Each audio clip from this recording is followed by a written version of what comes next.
So, okay. Morgan joins us now. First of the morning with entertainment. I'll tell you, one person who's counting is a Justin Baldoni when it comes to legal fees and this ongoing situation with Blake Lively. Yeah, so if you haven't been following, even though both Blake Lively and Justin Baldoni's team settled this years-long legal trouble back in May of 2026, where nobody received any monetary gains, she has requested $8 million that his team must pay in legal fees. So he had until this week to make a decision as to if he was going to accept this or if he was going to not accept it. He's decided not to accept it. He's actually asked the federal judge to deny or substantially reduce Blake Lively's request for this $8 million in legal fees. His team argues that this is anything but a typical fee motion, using words like she charged her attorneys excessively hourly rates, argues her team was overly staffed, claiming there were multiple attorneys at all these hearings. Her team has come back to say that all the work that they put into this years-long legal battle actually, was because of a retaliatory lawsuit, and that this was required in terms of how big these legal troubles became. So we'll see what happens. So it's over, but it's not over yet. A retaliatory lawsuit that her team brought about. Yeah. So, yeah. Okay. I feel like every time we report on this story, we end it with it's over, but it's not over. It's over, but or there's more to come. It's not over. Yeah, that's why I'm always updating everyone. So yes, it was over then. It's not over now. Yeah. All right. More tributes coming in for Sam Neill. Oh my goodness, I'm just going to get straight to it. It's just been so lovely seeing how so many of his co-stars, of course, fans around the world know and love him from his work on Jurassic Park, on those films.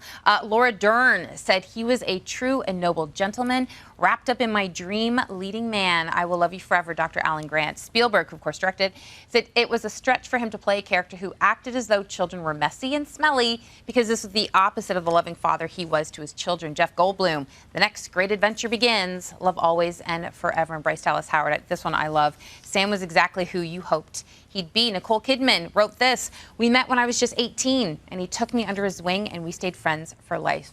Of course, they co-starred in the movie Dead Calm. Love that movie. Still scared of that movie.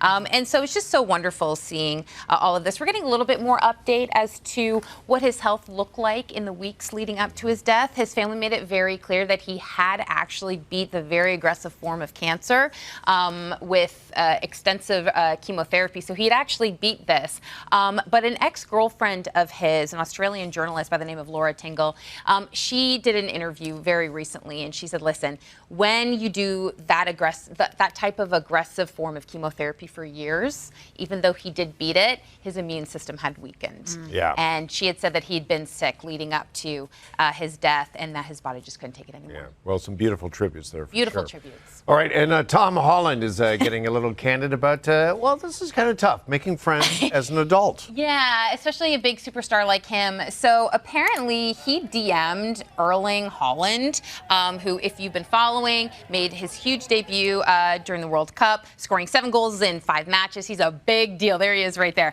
Oh, yeah, he's been all over the World Cup. He's everywhere, right? I just also saw him get off a plane with a taxidermy raccoon. I mean, I don't know, this guy's wild. So apparently Tom Holland reached out to him, DM'd him, basically shooting a shot, thinking, oh, maybe we can be friends. And sorry, why is he carrying this raccoon? This is a whole other story. Okay. I know. So apparently where he was filming, I think he was in Texas, he went to a small store, decided to get this raccoon that, when I first saw this photo, I was like, oh, did he get a pet raccoon?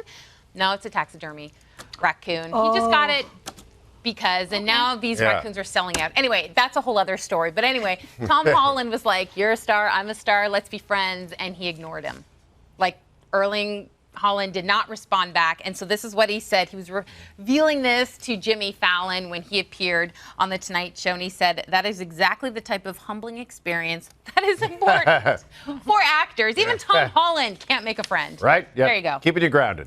Okay. Keeping you grounded. Well, actually, you're going to be interviewing Tom, aren't you? I am. Oh my goodness, I'm so excited to be interviewing Tom Holland for the new Spider-Man movies. So stay tuned for that. It's coming up soon. Not today, but in the next couple of days, yeah. All right. Very cool. Thank you. Thanks, Morgan. Thank you.